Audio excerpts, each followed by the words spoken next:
ఈరోజు ప్రభుత్వ రంగం అనేది వ్యవసాయం ప్రభుత్వ రంగమా కాదా? ఇప్పుడు బాకానంగల్ ప్రాజెక్ట్ ఉంది, నాగార్జున సాగర్ ప్రాజెక్ట్ ఉంది. ఇది ఎవరు నిర్మాణం చేశారు? ఏ పెట్టుబడిదారుడు నిర్మాణం చేశాడు? ఏ తాత నిర్మాణం చేశాడు? ఏ నిర్మాణం చేశాడు? అంటే ఒక బాక్రానంగల్ ప్రాజెక్టు, ఒక నాగార్జున సాగర్ ప్రాజెక్టు వచ్చాక వ్యవసాయ రంగంలో ఆహార ఉత్పత్తి ఎంత పెద్ద ఎత్తున పెరిగింది. ఒకప్పుడు ఆహార ధాన్యాన్ని దిగుమతి చేసుకునే భారతదేశం స్వాతంత్రం ముందు ఈరోజు ఎగుమతి చేసేస్తారు. అత్యంత నాణ్యమైనటువంటి పత్తిని ఇతర దేశాలకు ఎగుమతి చేయడం, అత్యంత మిర్చిని ఎగుమతి చేసే స్థితికి భారతదేశం వెళ్ళిందంటే ఎవరి పుణ్యం? ఈ ప్రభుత్వ రంగం యొక్క బాధ్యతతోటి ప్రాజెక్టుల నిర్మాణం జరిగిన తర్వాత, ప్రభుత్వ రంగం ఆధ్వర్యంలో మంచి విత్తనాల్ని, హరిత విప్లవం లాంటి విప్లవాలు వచ్చిన తర్వాత సాధ్యమైంది. అందుకని ప్రభుత్వ రంగం అంటే అది ఒక ఇండస్ట్రీయే కాదు, విద్య ఉంది, అది ప్రభుత్వ విద్య. ఆరోగ్యం ఉంది, ప్రభుత్వ ఆరోగ్యం. ఈరోజు ICDS ఉంది, ఇంటిగ్రేటెడ్ చైల్డ్ డెవలప్మెంట్ ప్రోగ్రామ్. ఇక 45 ఏళ్ళు అయింది స్టార్ట్ అయ్యి, 75లో అట్లా. ఎవరి కోసం స్టార్ట్ అయింది?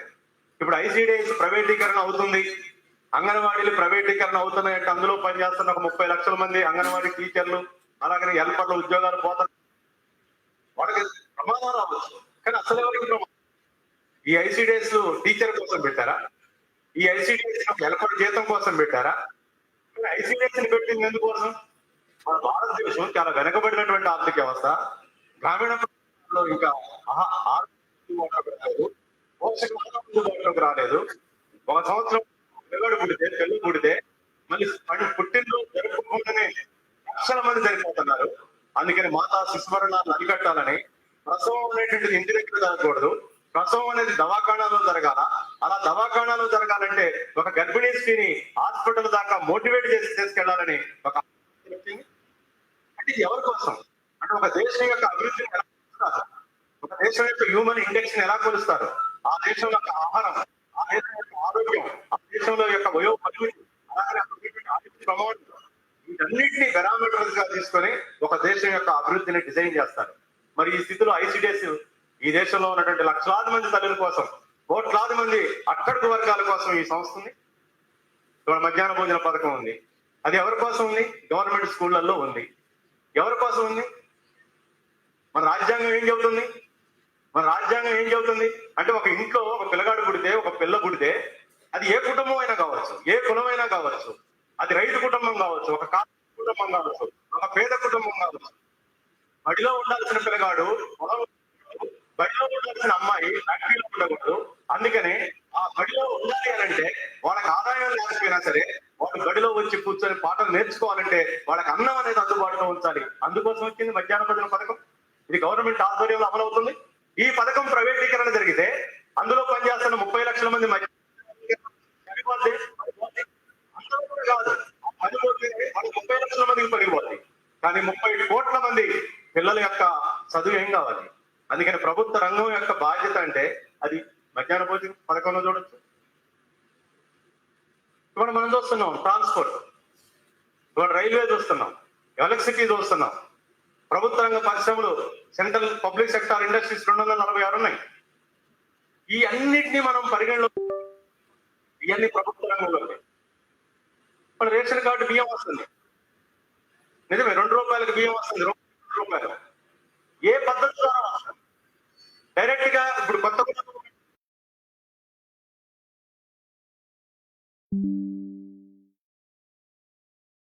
ఉండే గోధుమలు, హర్యానాలో ఉన్న గోధుమలు మనకి గతంలో రేషన్ కార్డు ద్వారా వచ్చాయి. ఎట్లొచ్చాయి? ఇక్కడ మనం కొనుక్కొచ్చుకోవడం లేదు. దీనికి ఒక సిస్టమ్ ఉంది. ఏమిటి ఆ సిస్టమ్ అంటే ప్రొక్యూర్మెంట్ పాలసీ. ప్రొక్యూర్మెంట్ పాలసీ అంటే ఏంటి? ధాన్య సేకరణ అనే దానికి ఒక డిపార్ట్మెంట్ ఉంది. ఫుడ్ కార్పొరేషన్ ఆఫ్ ఇండియా ఉంది, అది ప్రభుత్వ రంగం. పబ్లిక్ డిస్ట్రిబ్యూషన్ సిస్టమ్ ఉంది, ప్రజా పంపిణీ వ్యవస్థ. పౌర సరఫరాల శాఖ ఉంది, అది ప్రభుత్వ రంగం. అందువల్ల ప్రైవేటీకరణ జరిగితే, ఇప్పుడు FCI ప్రైవేటీకరణ జరిగితే, ప్రభుత్వ రంగం ప్రైవేటీకరణ జరిగితే, FCI గోడాముల ప్రైవేటీకరణ జరిగితే, అందులో సమాజంలో మూడు ఎత్తేవాళ్ళది, దించేవాళ్ళది ఉద్యోగం అనుకుంటే అది పాక్షికమే, పోతే పోవచ్చు ఉద్యోగం. కానీ అది ఎవరికి నష్టం? మరి ప్రొక్యూర్మెంట్ పాలసీ లేకపోతే ఒక అసంఘటిత రంగ కార్మికుడికి బియ్యం ఎట్లా వస్తాయి? ఒక అసంఘటిత రంగ కార్మికులకి ఒక గోధుమలు ఎట్లా వస్తాయి? పంచదార ఎట్లా వస్తుంది? అందుకనే ప్రభుత్వ రంగం అనే దాన్ని కేవలం కార్మికుల యొక్క ఉద్యోగం, భద్రత, జీతాలు, పెన్షన్ ఈ కోణంలో నుంచి చూడకూడదు. ప్రభుత్వ రంగం అంటే ఈరోజు అన్ని అంశాలు, అది విద్య కావచ్చు, ట్రాన్స్పోర్ట్ కావచ్చు, వ్యవసాయం కావచ్చు, ప్రజా పంపిణీ వ్యవస్థ కావచ్చు, ఐసిడిఎస్ కావచ్చు, విద్య కావచ్చు, వీటన్నిటిని కూడా మొత్తం ప్రభుత్వ రంగంలో బాధ్యతగా చూడాలి. కానీ ఇప్పుడు మనం ఈ ముఖ్యంగా 2024వ సంవత్సరం, ఈ 91వ సంవత్సరం నుంచి నయా ఉదారవాద విధానాలు అనే పేరుతో ఒక కొత్త ఆర్థిక విధానాలు అమలవుతున్నాయి. ఇప్పుడు ఏమంటున్నారు ప్రభుత్వం? యాక్చువల్గా ప్రభుత్వ రంగాన్ని పరిశీలించేటప్పుడు కూడా ఒక రాజకీయ కోణంలోనే పరిశీలించాల్సిన అవసరం లేదు. అంటే ఈ రోజు నరేంద్ర మోదీ గారు ప్రధానమంత్రి ఉన్నారు, ఒక 10 ఏళ్ల క్రితం మన్మోహన్ సింగ్ గారు ప్రధానమంత్రి ఉన్నారు. రేపు జూన్ 4 రిజల్ట్ వచ్చిన తర్వాత ఇంకా ఎవరైనా కొత్త ప్రధానమంత్రి రావచ్చు, అది ఇండియా బ్లాక్ రావచ్చు, మళ్ళీ బీజేపీ రావచ్చు. అందుకని ప్రభుత్వ రంగం ప్రైవేటీకరణ అనగానే ఒక బీజేపీ పార్టీ ఆలోచనతోటో, ఒక కాంగ్రెస్ పార్టీ ఆలోచనతోటో, లేదా ఒక రాజకీయ పార్టీల ఆలోచనతోటో చూడకూడదు. సిఐటి దృష్టిలో సిఐటి అనేది ఒక క్లాస్ ఓరియంటెడ్ ఆర్గనైజేషన్, ఒక వర్గ దృక్పథంతో పనిచేస్తున్నటువంటి కార్మిక సంఘం. ఏమిటి వర్గ దృక్పథం? ఇది ప్రజా వర్గ దృక్పథం, కార్మిక వర్గ దృక్పథం. ఈ అంశాలని ప్రభుత్వ రంగాన్ని పరిశీలించేటప్పుడు సిఐటియు కార్మిక వర్గ దృక్పథంతో ఈ ప్రభుత్వ రంగం ప్రైవేటీకరణ మంచిదా కాదా, ప్రజా దృక్పథంతో పరిశీలించినప్పుడు ఈ ప్రైవేటీకరణ ఈ సమాజానికి, ఈ దేశానికి మంచిదా కాదా, ఈ యాంగిల్లో నుంచి సిఐటి ఆలోచిస్తుంది. సహజంగానే ప్రైవేటు వ్యతిరేకం అనంటే ఒక వ్యక్తికి వ్యతిరేకం కాదు, ఒక యజమానికి వ్యతిరేకం కాదు, లేదా ఒక షాప్ ఓనర్కో, ఒక విద్యా సంస్థ ఇన్స్టిట్యూట్కో, ఒక వ్యతిరేకం కాదు, అట్లా కాదు. మనం ప్రభుత్వం గురించి, దాని ప్రైవేటీకరణ గురించి మాట్లాడుకుంటున్నప్పుడు చాలా విశాలమైనటువంటి ఆలోచనతో మాట్లాడతాం.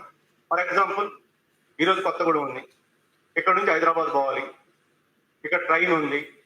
ఇప్పుడు ట్రైన్లో మనం టికెట్ బుక్ చేసుకుంటాం స్లీపర్ కోచ్లో, 280 రూపాయలు. 280 రూపాయలు. యాక్చువల్గా ఇప్పుడు ప్రైవేటీకరణ చెప్పే సూత్రం ఏంటి? ప్రైవేటీకరణ చెప్పే సూత్రం ఏంటంటే ఒక వస్తువును తయారు చేయడానికి ఎంత కాస్ట్ అయిందో ఆ కాస్ట్ ని కన్జ్యూమర్ దగ్గర నుంచి తీసుకోవాలి. ఎంత ఒక సరుకును తయారు చేయడానికి ఎంత ఖరీదైందో, ఖరీదైతే 100 రూపాయలు ప్లస్ ఒక 20 రూపాయలు లాభం వేసుకొని 120 రూపాయలు వసూలు చేయాలి. మరి అట్లా లేకపోతే, మరి లాభం లేకపోతే ఎట్లా వ్యాపారం చేస్తాడు? అందుకని అది 20 వసూలు చేయాలి. కానీ ఈరోజు 280 రూపాయలు పెట్టి మనందరం రైల్లో ప్రయాణం చేస్తున్నాం. యాక్చువల్ గా మీరు రైల్వే టికెట్, రిజర్వేషన్ టికెట్ మీ మొబైల్లో ఉంటే ఒకసారి ఓపెన్ చేయండి. ఓపెన్ చేస్తే అందులో ఏముంటుందో తెలుసా? మీరు ఈ రైల్వే రిజర్వేషన్ టికెట్ తీసుకున్నందుకు మీ దగ్గర నుంచి రైల్వే డిపార్ట్మెంట్ 57% మీ దగ్గర నుంచి మేము ఖర్చు తీసుకుంటున్నాం అని చెప్పారు. అంటే 100 రూపాయలు అసలు ఖర్చు అయితే మన దగ్గర నుంచి 57 రూపాయలు టికెట్ మందంలో వసూలు చేసినట్టు.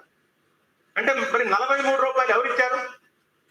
ఇప్పుడు 280 రూపాయలు అయిందనుకోండి. యాక్చువల్గా 280 రూపాయల టికెట్ ఖరీదు కాదు, 400 రూపాయలు అసలు ఖరీదు. వాస్తవమైనటువంటి అంటే రైలుకైన ఖర్చు, రైలు నడవడానికైన ఖర్చు, దాని ఇంజను, ఇంధనం అన్ని 400 రూపాయలు. కానీ 280 రూపాయలకి మన దగ్గర ఎందుకు టికెట్ వసూలు చేశారు? అంటే మనకి 43% సబ్సిడీ ఇచ్చారు. అంటే ప్రతి 100 రూపాయల మీద మనం ఈ రోజు కడుతున్నది 53 రూపాయలు, 57 రూపాయలు కడుతున్నాం, 43 రూపాయలు సబ్సిడీ వస్తుంది. ఇది ఎవరికి ఉపయోగం జరుగుతుంది? మన దేశంలో ఉదయం సూర్యోదయం నుంచి సూర్యాస్తమయం దాకా 24 గంటలు రైళ్లు ప్రయాణం చేస్తున్నాయి. 2.5 కోట్లు ప్రతిరోజు ట్రైన్ ఎక్కుతున్నారు, దిగుతున్నారు. మరి వీళ్ళందరి దగ్గర కూడా 57% వసూలు చేస్తున్నారు, 43% సబ్సిడీ ఉంటుందంటే ఈ దేశంలో ఎన్ని కోట్ల మందికి ఎంత లాభం జరుగుతుంది? మనం అన్నిటికంటే ఈరోజు తక్కువ ఖరీదు రైలు. మరి దాని తర్వాత నేను ఇప్పుడు ఇంకొక విషయం చెబుతాను. రైలు టికెట్ ఈ రోజు 280 రూపాయలే, రేపు 280 రూపాయలే, ఎల్లుండి 280 రూపాయలే ఫర్ ఎగ్జాంపుల్. కానీ విమానపు టికెట్ ఉందనుకోండి, మీరు ఓపెన్ చేయండి, వెబ్ను ఓపెన్ చేయండి. ఇప్పుడు రేపు ఢిల్లీ పోవాలంటే పొద్దున 7ంటికి 6,000 రూపాయలు చూపెట్టింది, 11ంటికి 12,000 రూపాయలు చూపెట్టింది, సాయంత్రం 4ంటికి 18,000 రూపాయలు చూపెట్టింది, 7ంటికి 28,000 రూపాయలు చూపెట్టింది. దూరం ఎంత? 2,000 కిలోమీటర్లే. ప్రయాణం ఎంత? 2 గంటలే. ఒకటే కంపెనీ, ఇండిగో అయితే ఇండిగో, లేకపోతే ఎయిర్ ఇండియా అయితే ఎయిర్, కంపెనీ కూడా ఏం మారదు. కాలాన్ని బట్టి ఉదయం 5,000 ఉంటది, ఈవినింగ్ వచ్చేసరికి 26,000, 40,000 కూడా అయిపోతాయి. ఏంటి స్పెక్యులేషన్? స్పెక్యులేషన్ అంటే ఏంటి?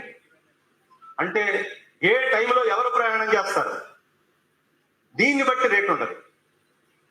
మరి ఇది లాభమా నష్టమా? అంటే 5,000 రూపాయల టికెట్ 30,000 రూపాయలు పెట్టి కొనుక్కోవాల్సి వస్తాయి.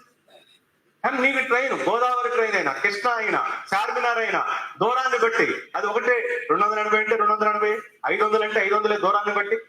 అంటే మరి ప్రభుత్వ రంగం ప్రైవేటీకరణ జరిగితే జరగబోయేది. ఇప్పుడు ఎలక్ట్రిసిటీ ఉంది, ఎలక్ట్రిసిటీ ఇప్పుడు చట్టం వచ్చింది, ఎలక్ట్రిసిటీ చట్టాన్ని ప్రైవేటీకరించాలంటే వద్దంటాను. ఎందుకు వద్దంటాను? ఎలక్ట్రిసిటీ ఉద్యోగుల యొక్క ప్రయోజనం కోసమే కాదు. ఇప్పుడు ఎడ్యుకేషన్ ఇన్స్టిట్యూట్ ఎలక్ట్రిసిటీ ఉపయోగించాలా వద్దా? హాస్పిటల్ 24 గంటలు ఎలక్ట్రిసిటీని ఉపయోగించాలా వద్దా? ఆపరేషన్ ఏ టైం ఎప్పుడైనా చేయాలంటే. మరి ఆ విద్యుత్ అందుబాటులోకి రావాలంటే ఇప్పుడు కాస్ట్ సబ్సిడీ అనే విధానం ఉంది. కాస్ట్ సబ్సిడీ అంటే ఏంటి? ఒక ఇంటికి ఎలక్ట్రిసిటీ ఛార్జీ తక్కువ ఉంటది, 5 రూపాయలు 6 రూపాయలు యూనిట్ ఉంటది. అదే యూనిట్ ఖరీదు ఒక హెవీ ఇండస్ట్రీ, అంటే అత్యంత అధునాతనమైనటువంటి ఇండస్ట్రీకి 10 రూపాయలు 12 రూపాయలు ఉంటుంది యూనిట్. వ్యవసాయానికి ఉంది, ఇప్పుడు తెలంగాణలో వ్యవసాయానికి ఫ్రీ, 1 రూపాయి కూడా లేదు. అంటే ఒక దగ్గర రూపాయి లేదు, ఒక దగ్గర 3 రూపాయలు, ఒక దగ్గర 6 రూపాయలు, ఒక దగ్గర 14 రూపాయలు. వీటన్నిటినీ బ్యాలెన్స్ చేసి ఎలక్ట్రిసిటీ రంగం నడుస్తుంది. ఇప్పుడు ఎలక్ట్రిసిటీని ప్రైవేటీకరణ జరిగితే అందులో మొదట 2022 విద్యుత్ సవరణ చట్టంలో ఫస్ట్ పాయింట్ చెప్పిందండి, కాస్ట్ సబ్సిడీని రద్దు చేస్తాం, ప్రొడక్షన్ కాస్ట్ ను బట్టి వసూలు చేస్తాం. అంటే విద్యుత్ ఉత్పత్తికి ఎంత ఖర్చు అయితే అంత వసూలు చేస్తాం. ఎంత అయితే యావరేజ్ గా 6 రూపాయలు అవుతుంది. జనరేషన్ మన కేటీపీఎస్ అయినా VTPS అయినా ఒక యూనిట్ ఛార్జీ 6 రూపాయలు అయితే ఏది అందరి దగ్గర 6 రూపాయలు వసూలు చేస్తాం. చూడటానికి బాగానే ఉంది, అందరికీ 6 రూపాయలు వసూలు చేస్తామంటే బాగానే ఉంది. మరి అందరికీ 6 రూపాయలు వసూలు చేస్తే మరి 25 లక్షల పంపు సెట్లకి ఫ్రీ కరెంట్ ఇవ్వడం ఎట్ట సాధ్యమైంది? సాధ్యం కాదు. మరి వాళ్ళకు కూడా 6 రూపాయల చొప్పున వసూలు చేయాలంటే ఒక ఎకరానికి 25,000 రూపాయల అదనపు పెట్టుబడి అయింది. ఒక ఎకరానికి 25,000 రూపాయల వరి పంటకి 25,000 రూపాయల అదనపు పెట్టుబడి అయింది. మరి ఇప్పుడు ఆ వరి బస్తాకి ఎంత ఇవ్వాలి? వరి బస్తాకి ఇప్పుడు ఎంత రేట్ ఇవ్వాలి? 4,000 రూపాయలు ఇవ్వాలా? ఇస్తారా? మద్దతు ధర 4,000 రూపాయలు ఇచ్చిన తర్వాత ఆ 4,000 రూపాయలు పెట్టి ఆ వరిని ఎవరు తినాలా? బియ్యాన్ని ఎవరు తినాలా? 1,000 రూపాయలు వచ్చే మధ్యాహ్న భోజన వర్కరు, 10,000 రూపాయలు వచ్చే అంగన్వాడీ వర్కరు, రోజుకి 500, 300 రూపాయలు వచ్చేటువంటి ఒక అసంఘటిత రంగ కార్మికులు, ఒక మధ్య తరగతి, వీళ్ళంతా బియ్యాన్ని 100 రూపాయలు 120 రూపాయలు కిలో పెట్టి కొనుక్కోవాలి. అంటే ఇప్పుడు 120 రూపాయలు పెట్టి కొనుక్కోవటం అంటే విద్యుత్ రంగం ప్రైవేటీకరణ అయితే 120 రూపాయలు పెట్టి కొనుక్కోవాలి. విద్యుత్ రంగం ప్రైవేటీకరణ కాకుండా ఉందనుకోండి, ఆ 40 రూపాయలు 50 రూపాయలకు బియ్యం వస్తాయి. ఇప్పుడు ప్రభుత్వ రంగం ప్రైవేటీకరణ అనేది ఉద్యోగులకు సంబంధించినటువంటి విషయమా, ప్రజలకు సంబంధించినటువంటి విషయమా? ఇది ఒక ముఖ్యమైనటువంటి ఆస్పెక్ట్ చూడాలి. నువ్వు ఏ అంశం అన్న చూడు. ప్రభుత్వ రంగం అంటే ఈరోజు ప్రభుత్వాలు ఏం చెబుతున్నాయంటే బిజినెస్ చేయటం మా పని కాదు, అంటున్నారు. ఓకే, బిజినెస్ మీరు చేయొచ్చు. ఏది బిజినెస్? విద్యను అందించడం బిజినెస్ వాళ్ళ దృష్టిలో, మేము చెయ్యం. ఆరోగ్యాన్ని అందించడం బిజినెస్, మేము చెయ్యం. మధ్యాహ్న భోజనం మేము చెయ్యం. ఎలక్ట్రిసిటీ మేము చెయ్యం. ట్రాన్స్పోర్ట్ ఆర్టీసీ నడపం, మేము చెయ్యం. రైల్వే నడపం. మరి ఏమి చేయరు మీరు. ఓకే, విద్యుత్ ఎవరు, ఆరోగ్యాన్ని ఎవరు, లేకపోతే ఉద్యోగాలు, ఇవన్నీ ఏమి ఇవ్వరు. అసలు మరి ప్రభుత్వం ఎందుకు? ప్రభుత్వం ఎందుకు? ఇక ప్రభుత్వం ఏం చేయడానికి? ప్రభుత్వం అంటే ప్రజల చేత ఎన్నుకోబడినటువంటి ప్రభుత్వం. పార్లమెంటరీ ప్రజాస్వామ్యంలో ప్రజల కొరకు ఎన్నుకోబడినటువంటి ప్రభుత్వం, ప్రజల చేత ప్రజల కొరకు. అంటే మరి ప్రజలంటే ఎవరు?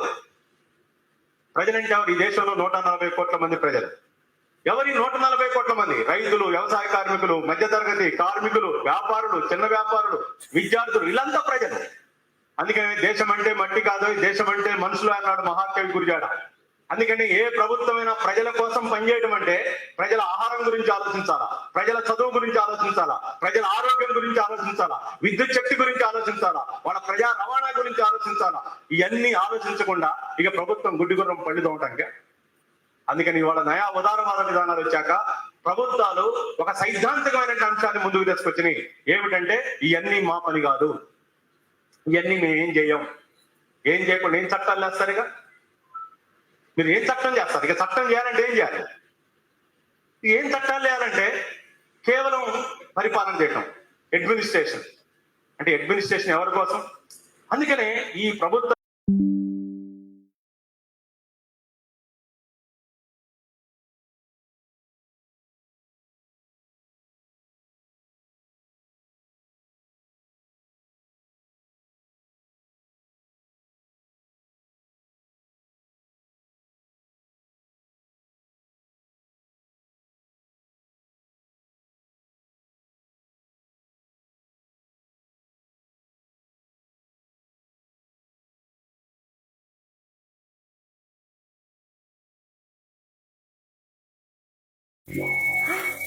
बीवी को कॉल कर।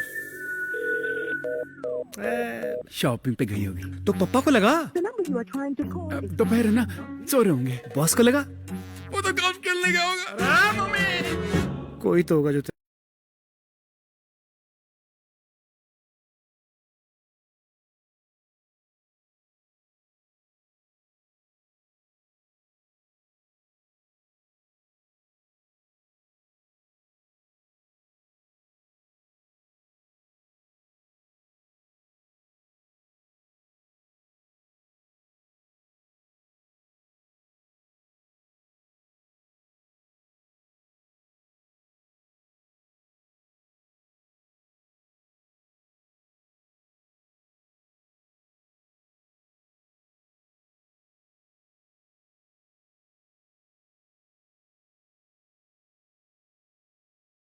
మనం పబ్లిక్ సెక్టార్ రక్షణ గురించి, పబ్లిక్ సెక్టార్ ని కాపాడుకోవటం అనే దాని గురించి మనం మాట్లాడుకుంటున్నప్పుడు మొదటగా మనకి స్వాతంత్రం, దీని బ్యాక్గ్రౌండ్ కూడా 2-3 విషయాలు చెప్పాలి. మనకి 47లో స్వాతంత్రం వచ్చింది. స్వాతంత్రానికంటే ముందు 200 సంవత్సరాలు మనం బ్రిటిష్ వాళ్ళ చేతుల్లో ఉన్నాం. వాళ్ళ వలస దేశంగా ఉన్నాం. వలస దేశం అంటే ఏంటి? ఈస్ట్ ఇండియా కంపెనీ పరిపాలన, తర్వాత బ్రిటిష్ డైరెక్ట్ పరిపాలన. ఈస్ట్ ఇండియా కంపెనీ వ్యాపారం పేరుతో వచ్చింది. మనందరం చదువుకున్నవే. అందులో కీలకమైన పాయింట్ ఏంటి? భారతదేశంలో ఉన్నటువంటి సహజ వనరులన్నింటినీ ఇంగ్లాండ్కి తరలించకపోయి ఇంగ్లాండ్ లో వస్తువులను ఉత్పత్తి చేసి ఆ ఉత్పత్తిని మళ్ళీ తీసుకొచ్చి భారతదేశంలో అమ్ముకొని లాభాలు జరిపించిందే మొత్తం ఈస్ట్ ఇండియా కంపెనీ చరిత్ర. ఈ కాఫీ తీసుకుపోయారా, లేకపోతే ఇనుము తీసుకుపోయారా, లేకపోతే ఇక్కడ ఉన్న పత్తి తీసుకుపోయారా అనేది పాయింట్ కాదు. మొత్తం మన దగ్గర ఉన్నటువంటి ముడి సరుకులు తీసుకుపోయి ఆ ముడి సరుకుని ఒక గూడ్స్ తయారు చేసి మళ్ళీ తిరిగి తీసుకొచ్చి అమ్ముకొని లాభాలు కనుక్కున్నది ఈ చరిత్ర. దీని ఫలితం ఈ దేశంలో బానిసత్వం, ఈ దేశంలో దోపిడీ, ఈ దేశంలో ఆకలి, ఈ దేశంలో నిరుద్యోగం, ఈ దేశంలో తిండి లేకపోవడం, ఆకలి సాగులు, వీటన్నిటికీ వ్యతిరేకంగా జరిగేది భారత స్వాతంత్ర పోరాటం. ఈ స్వాతంత్ర పోరాటం జరిగిన తర్వాత అంతిమంగా మనకి స్వాతంత్రం వచ్చింది. ఈ స్వాతంత్రం వచ్చినటువంటి దశలోనే ఒక ముఖ్యమైనటువంటి పరిణామం సిఐటి కార్యకర్తగా మనం గమనించాలి. ఏమిటంటే మన దేశానికి స్వాతంత్రం వచ్చింది 47లో, కానీ ప్రపంచంలో ఒక పరిణామం జరిగింది. అది రెండో ప్రపంచ యుద్ధం. 1939-45 రెండో ప్రపంచ యుద్ధం జరిగింది. రెండో ప్రపంచ యుద్ధంలో హిట్లర్ చనిపోయాడు. అంటే జర్మనీ ఓడిపోయింది, జపాన్ ఓడిపోయింది, ఇటలీ ఓడిపోయింది. గెలిచింది ఎవరు? రష్యా, అమెరికా, ఇంగ్లాండ్, ఇవన్నీ గెలిచింది. ఇంగ్లాండ్ అప్పుడు ఇంగ్లాండ్ కింద భారతదేశం ఉంది. మనం రెండో ప్రపంచ యుద్ధం జరుగుతున్నప్పుడు భారతదేశం స్వతంత్ర దేశం కాదు, బ్రిటిష్ వలస దేశంగా ఉన్నాం. అందుకే ప్రజా జీవితంలో చూసినప్పుడు ప్రజా యుద్ధం జరుగుతున్నప్పుడు దాన్ని ప్రజా యుద్ధంగా పేర్కొన్నారు. రెండో ప్రపంచ యుద్ధంలో రెండో భాగం. ఆ ప్రజా యుద్ధంలో ఈ ప్లాన్ లో ఉన్నటువంటి ఒక్క అంశాన్ని మాత్రం మనం మర్చిపోకూడదు. ఇండియా ముందుకు తీసుకెళ్ళాలంటే 2 పదాలు ఉన్నాయి. రెండో ప్రపంచ యుద్ధం ముగిసిన తర్వాత ప్రపంచానికి 2 మోడల్స్ ఉన్నాయి. ఒకటి సోవియట్ యూనియన్ నాయకత్వంలో ఉన్నటువంటి సోషలిస్ట్ పంద, రెండోది అమెరికా నాయకత్వంలో ఉన్నటువంటి పెట్టుబడిదారీ పంద. ఈ 2 పందాలలో భారతదేశం ఏ పందాలు ముందుకెళ్ళాలి? ఇది ఒక ముఖ్యమైనటువంటి ప్రశ్న. మరి స్వాతంత్ర పోరాటంలో కాంగ్రెస్, స్వాతంత్ర పోరాటంలో సోషలిస్టులు, స్వాతంత్ర పోరాటంలో కమ్యూనిస్టులు అందరూ ముఖ్యమైనటువంటి పాత్ర పోషించారు. కానీ రాజకీయ అధికారం కాంగ్రెస్ నాయకత్వానికి వచ్చింది. నెహ్రూ గారు దానికి ప్రతినిధిగా ఉన్నారు. ఈ స్థితిలో భారతదేశం ఎంచుకున్నటువంటి మార్గం పెట్టుబడిదారీ పందాలు ముందుకు తీసుకెళ్ళాలి. భారతదేశాన్ని పెట్టుబడిదారీ పందాలను ముందుకు తీసుకెళ్ళాలి, సోషలిస్ట్ పందాలని కాదు. మరి తీసుకెళ్ళాలనుకున్నప్పుడు ఏ పందానికి కూడా కావాల్సింది ఏంటంటే మన వ్యవసాయ దేశం, ఒక రకంగా వెనకబడినటువంటి ఆర్థిక వ్యవస్థ, 6,000 కులాలు ఉన్నటువంటి ఒక సాంఘిక వ్యవస్థ, ఇంకా నిశ్చయమైన వ్యవస్థ, అనేక రకాల మతాలు ఉన్నది. ఈ స్థితిలో మన భారతదేశాన్ని, ఒక వైవిధ్యమైనటువంటి భారతదేశాన్ని మన ముందుకు పెట్టుబడి పందాలను తెలుసుకోవాలనుకుంటున్నప్పుడు ఈ దేశంలో ముందు సాంకేతిక పరిజ్ఞానం కావాలి, టెక్నాలజీ కావాలి. వ్యవసాయం మీద ఆధారపడటం తగ్గించి శీఘ్రమైనటువంటి పారిశ్రామికీకరణ జరగాలి, వేగవంతంగా పారిశ్రామికీకరణ జరగాలి. ఇది జరగాలంటే రోడ్లు, రైళ్లు, విద్యుత్ ప్రాజెక్టులు ఇవన్నీ ఉండాలంటే మనకి టెక్నాలజీ లేదు, మనకి సాంకేతిక పరిజ్ఞానం లేదు. అందుకే నెహ్రూ గారు మన దేశానికి స్టీల్ ఫ్యాక్టరీ కావాలని అమెరికా దగ్గరికి వెళ్ళాడు. ఎందుకంటే స్టీల్ ఫ్యాక్టరీ అంటే మదర్ ఇండస్ట్రీ. ఆ స్టీల్ ఫ్యాక్టరీ ఉంటే ఇంకా 100 పరిశ్రమలు వస్తుంటాయి. అందుకని వెళ్తే వచ్చిన సమాధానం ఇది, మీకు స్టీల్ కావాలి అంతే కదా, మీకు స్టీల్ ఇస్తాం, కానీ స్టీల్ ఫ్యాక్టరీ పెట్టుకోవడానికి టెక్నాలజీ ఇవ్వం. మీకు వెనకబడిన ఆర్థిక వ్యవస్థ కదా, మీకు మందులు కావాలనుకోండి, మీకు మందులు పంపిస్తాం, ఎన్ని కావాలంటే మందులు ఇస్తాం, కానీ మందుల పరిశ్రమకు మీకు టెక్నాలజీ ఇవ్వం. పెట్టుబడిదారీ దేశానికి ఇచ్చినటువంటి సమాధానం ఇదే సమాధానం. అది అమెరికా కావచ్చు, ఇంగ్లాండ్ కావచ్చు, మీ దేశాన్ని పారిశ్రామికీకరణ కావడానికి కావాల్సిన టెక్నాలజీని మేము మీకు సరుకులు ఇస్తాం, మీరు ఎన్ని కావాలంటే సరుకులు ఇస్తామని చెప్పారు. అప్పుడు నెహ్రూ గారు రష్యా దగ్గరికి వెళ్ళాడు, సోవియట్ యూనియన్ దగ్గరికి వెళ్ళాడు. సోవియట్ యూనియన్ మీకు ఏం కావాలంటే మాకు స్టీల్ ఫ్యాక్టరీ కావాలి. ఎక్కడ పెట్టుకుంటారు? మీరు ఛత్తీస్గఢ్లో పెట్టుకుంటాం. ఛత్తీస్గఢ్లో మీరు బిలాయ్ ఫ్యాక్టరీ పెట్టుకుంటారు కదా, మీ ఫ్యాక్టరీకి కావాల్సినటువంటి టెక్నాలజీ, మీకు కావాల్సినటువంటి సాంకేతిక పరిజ్ఞానం, మా ఇంజనీర్లు అందరూ మీకు స్టీల్ ఫ్యాక్టరీ నిర్మాణం చేస్తారు. ప్రపంచ చరిత్రలో ఒక వెనకబడినటువంటి ఆర్థిక వ్యవస్థకి టెక్నాలజీ ఇచ్చి మన $1 ఈక్వల్ గా, అంటే $1 1 తారతమ్యం లేకుండా సమానమైనటువంటి నిష్పత్తితో ఒక వెనకబడినటువంటి ఆర్థిక వ్యవస్థ పారిశ్రామికీకరణ కావడానికి అత్యంత సాగినటువంటి దేశం అది రష్యా అనేది మనం గర్వంగా మనం చెప్పగలం. ఎందుకంటే మన భారతదేశం ఒక వలస దేశంగా పెద్ద కోట్లాది మందికి ప్రాతినిధ్యం వహించే ప్రజలకి దేశంగా ఉంది. అందుకని మనకి వెలాయి దుఃఖకర్మగారం వచ్చింది, తర్వాత చాలా స్టీల్ ఫ్యాక్టరీలు వచ్చింది. మన హైదరాబాద్ లో ఐడిపిఎల్ అనే ఒక పెద్ద మందుల పరిశ్రమ వచ్చింది. ఇట్లా చూసినప్పుడు ఒక ఎవరైనా నాయకత్వం ఉన్నటువంటి ప్రభుత్వం, ఒక సోషలిస్ట్ వ్యవస్థ కలిగినటువంటి దేశం యొక్క సహకారంతో మన దేశంలో ప్రభుత్వ రంగ పరిశ్రమలు వచ్చినాయని మనం మర్చిపోకూడదు. ఇది మనం సిఐటికి చెప్తున్న మాట కాదు, ఇది సిఐటికి చెప్తున్న మాట కాదు. సోవియట్ యూనియన్ కూలిపోయిన తర్వాత అందరూ సంఘటన వేస్తారంటే అప్పుడు ఆంధ్ర గారు కూడా చెప్పారు, ఇంకా చాలా మంది కూడా చెప్పారు, అసలు మనం ఆ సంఘటన వేస్తే కదా సోవియట్ యూనియన్ లేకపోతే ఇవాళ మనం భూమికి బాగా ప్రాజెక్ట్ లేదనే పద్ధతిలో చెప్పారు. అంటే మనకి ఆ రకమైనటువంటి సహకారం వచ్చింది. ఎందుకు ఈ విషయాన్ని మర్చిపోకూడదంటే, ఒక స్వాతంత్రం వచ్చినప్పుడు మనకు పెట్టుబడి సైజు, ఏ పరిశ్రమ కావాలన్నా ముందు పెట్టుబడి కావాలా, పెట్టుబడి సైజు ఏంటి ఇది ముఖ్యం. పెట్టుబడి సైజు చిన్నది. టాటా, బిర్లా, సింగాని, మహమ్మద్ అందరూ డబ్బులు కూడా 200 కోట్లు ఉన్నాయి. ఇప్పుడు ఒక ఎమ్మెల్యే అభ్యర్థి నామినేషన్ వేసేటప్పుడు నోటిఫికేషన్ 200 కోట్లు అయ్యేసరికి అసలు ఆయన పెద్ద గుర్తురావు. కానీ అసలు అందరూ దేశంలో పెట్టుబడిదారుల అందరూ ఆస్తులు కూడా 200 కోట్లే. మరి 200 కోట్లతో ఏ నిర్మాణం వేస్తారు, ఏ రోడ్డు మార్గం వేస్తారు, ఏ ప్రాజెక్ట్ కడతారు? అందుకనే బాంబే ప్లాన్ ఏదైతే టాటా బిర్లా ప్లాన్ ఉందో అందులో 2 ముఖ్యమైనటువంటి నిర్ధారణ జరిగింది. ఒకటి ఏంటంటే మన దేశానికి కావాల్సిన మౌలిక వసతులన్నీ, ఇన్ఫ్రాస్ట్రక్చర్ అంతా కూడా ప్రభుత్వ రంగంలో జరగాలి. అంటే బొగ్గుగనులు, విమానయానం, రైలు మార్గాలు, విద్యుత్ శక్తి ప్రాజెక్టులు, ట్రాన్స్పోర్ట్లు, ఎడ్యుకేషన్ ఇదంతా ప్రభుత్వ రంగంలో జరగాలి. మరి ప్రైవేట్ రంగంలో ఏం జరగాలి? ప్రైవేట్ రంగంలో కన్జ్యూమర్ గూడ్స్ ని ఉత్పత్తి చేయడం ప్రైవేట్ రంగంలో జరగాలి. కన్జ్యూమర్ గూడ్స్ అంటే కళ్ళద్దాలు, బిస్కెట్లు, సొక్కాలు, పంచెలు, లేదా చెప్పులు, ఇవన్నీ కూడా కన్జ్యూమర్ గూడ్స్. వాటికి తక్కువ పెట్టుబడి అయిపోవాలి. అందుకే జరిగింది ఏంటంటే దీన్ని మిశ్రమ ఆర్థిక వ్యవస్థ అన్నారు.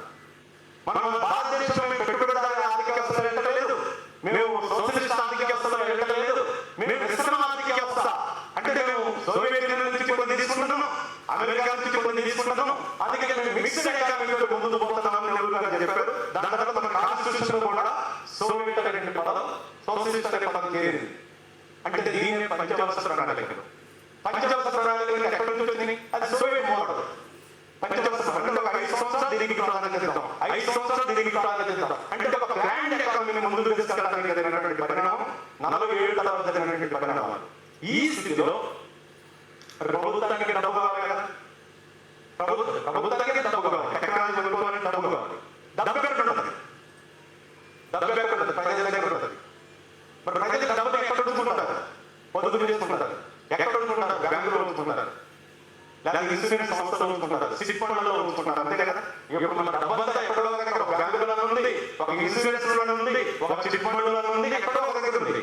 ఆ రోజున భారతదేశంలో ఉన్నటువంటి డబ్బు కొద్దిగా కూడా వీటి దగ్గర ఉంది. మరి ఈ దగ్గర ఉన్న వీటి యజమానులు ఎవరు? ఆ రోజు ఇన్సూరెన్స్ కంపెనీలు 240 ఇన్సూరెన్స్ కంపెనీలు ఉన్నాయి, అవన్నీ ప్రైవేట్ ఉన్నాయి. ఒక 500 బ్యాంకులు ఉన్నాయి, 550 సుమారు బ్యాంకులు ఉన్నాయి, అవన్నీ ప్రైవేట్ ఉన్నాయి. మరి మొత్తం ప్రజలకు వచ్చిన కొద్ది డబ్బు కొద్ది ఆదాయం కూడా ప్రైవేట్ చేతుల్లో ఉంటే వాళ్ళు ప్రజలకు కూర్చోబెట్టి పెడతారంటే వాళ్ళకి ఎగ్గొడతారంటే అప్పుడు మొట్టమొదటిగా జరిగినటువంటి చర్య 1955-56లో ఎల్ఐసి జాతీయకరణ చట్టం వచ్చింది. ఎల్ఐసి జాతీయమైంది. ఇది ఒక గొడవ గుర్తు. 69లో బొగ్గు మన బ్యాంకుల జాతీయకరణ జరిగింది.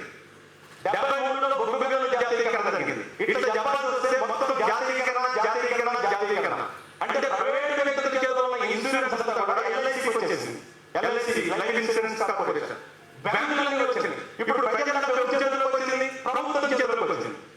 ఎల్ఐసి డబ్బు ప్రభుత్వం, బ్యాంకుల డబ్బు ప్రభుత్వం. అప్పుడు ప్రభుత్వానికి డబ్బు ఉందా చేతుల్లో ప్రాజెక్టులు కట్టడానికి, విద్య అందించడానికి, ఒక యూనివర్సిటీ కట్టడానికి డబ్బులు ఉన్నాయా లేవా, ఒక హాస్పిటల్ కట్టడానికి డబ్బులు ఉన్నాయా లేవా, అంటే ప్రజా సంక్షేమాన్ని ముందుకు తీసుకెళ్ళడానికి కావాల్సినటువంటి ప్రొక్యూర్మెంట్ డబ్బంతా కూడా ప్రభుత్వం యొక్క ఆధిపత్యంలోకి వచ్చింది. ఇది పంచవర్ష ప్రణాళిక మూలాధారమైనది. అందుకే మొదటి పంచవర్ష ప్రణాళికలో డబ్బులు లేవు. డబ్బు లేనప్పుడు మన వ్యవసాయానికి ప్రాధాన్యత ఇచ్చింది మొదటి పంచవర్ష ప్రణాళిక. 55లో ఎల్ఐసి జాతీయమైన తర్వాత డబ్బు వచ్చిన తర్వాత సెకండ్ పంచవర్ష ప్రణాళిక ఇండస్ట్రీ ప్రాధాన్యత ఇచ్చింది. మొత్తం ఇండస్ట్రియల్ పాలసీ వచ్చేసింది. 1956 ఇండస్ట్రియల్ పాలసీ వచ్చింది. అందుకనే ఈ అంశాలు మనం పరిగణలో తీసుకున్నప్పుడు ఈ దేశంలో ఏమి ఇచ్చింది ప్రభుత్వం? మోడీ గారు కాంగ్రెస్ ఏమి ఇచ్చిందని. ఇప్పుడు మన కాంగ్రెస్ ఏమి ఇచ్చింది, బీజేపీ ఏమి ఇచ్చింది కాదు. మనం వర్గత పదంతో చూడాలి. సిఐగా కాంగ్రెస్ మనం మాట్లాడుతున్నప్పుడు కాంగ్రెస్ ఏమి ఇచ్చింది, బీజేపీ ఏమి ఇచ్చింది కాదు. ఈ దేశానికి ప్రభుత్వం ఏమి ఇచ్చింది? ఈ దేశానికి ప్రభుత్వం ఏమి ఇచ్చిందంటే మనం ముందు ప్రభుత్వం పెట్టుకున్నప్పుడు 4 లక్ష్యాలతో ప్రభుత్వం స్థాపన జరిగింది. ఒకటి ఈ దేశం అంటే మళ్ళీ మనం పరాజయంగా పెట్టకూడదు, ఇంకొక దేశం మీద ఆధారపడకూడదు, ఎప్పుడు అడుగుకునే వాళ్ళగా ఉండకూడదు, దీనికి స్వావలంబన కావాలి. ఆ స్వావలంబన సాధించడం అనేది ప్రభుత్వం యొక్క ముఖ్యమైన లక్ష్యం. నెంబర్ 2వ లక్ష్యం, భారతదేశం అంటే ఏకీకృత దేశం కాదు. అడవులు ఉన్నాయి, ఎడారులు ఉన్నాయి, గనులు ఉన్నాయి, సరి ప్రాంతాలు ఉన్నాయి, ఎండ ప్రాంతాలు ఉన్నాయి, భౌగోళిక వాతావరణం డిఫరెంట్ గా ఉన్న ప్రాంతాలు ఉన్నాయి. ఇంత అసమానత కలిగినటువంటి భారతదేశంలో వెనకబడినటువంటి ప్రాంతాలను అభివృద్ధి చేయాలి. ఇది సెకండ్ కాన్సెప్ట్. థర్డ్, భారతదేశం అంటే అత్యధిక జనాభా ఉన్న దేశం, ఎక్కువ నిరుద్యోగులు ఉన్నటువంటి దేశం, అందుకే ఉపాధి కల్పించడం దీని యొక్క third aspect. Number 4th aspect, ఈ దేశంలో కులాలు ఉన్నాయి, ఈ దేశంలో మతాలు ఉన్నాయి, సాంఘిక భేదం ఉంది. అందుకని సామాజిక న్యాయం అమలు జరగాలంటే మన రాజ్యాంగాన్ని అమలు చేసే పద్ధతుల్లో ప్రభుత్వం ఉండాలి. అంటే రిజర్వేషన్స్ కూడా అమలు జరపాలి. ఈ 4 ముఖ్యమైన అంశాలతో ప్రభుత్వం నిర్మాణం జరిగింది. ఆ లక్ష్యాలు నెరవేరినాయా లేదా? ప్రభుత్వం ఈ 4 లక్ష్యాలు నెరవేరినాయా లేదా? ఇది నెరవేరబట్టి విశాఖపట్నం సిరిపేట వచ్చింది. బొగ్గు గనులన్నీ ఎక్కడున్నాయి? బొగ్గు గనులన్నీ ఎక్కడున్నాయి? బొగ్గు ఎక్కడ ఉందో అక్కడ బొగ్గు గనులు ఉంటుంది. నదీ పరివాహక ప్రాంతాలు, మహానది దగ్గర ఒడిశా దగ్గర బొగ్గు గనులు ఉన్నాయి. గోదావరి పరివాహక ప్రాంతం మన సెకండరీ బొగ్గు గనులు ఉన్నాయి. ఇంకొక నదీ పరివాహక ప్రాంతం మొత్తం మహారాష్ట్రలో బొగ్గు గనులు ఉన్నాయి. అంటే ప్రకృతి ఎక్కడైతే మనకు బొగ్గు వచ్చిందో ఆ బొగ్గు గనులు వచ్చింది. బొగ్గు ఎక్కడ ఉందో ఆ బొగ్గుకి అందుబాటులో స్టీల్ ఫ్యాక్టరీలు వచ్చింది.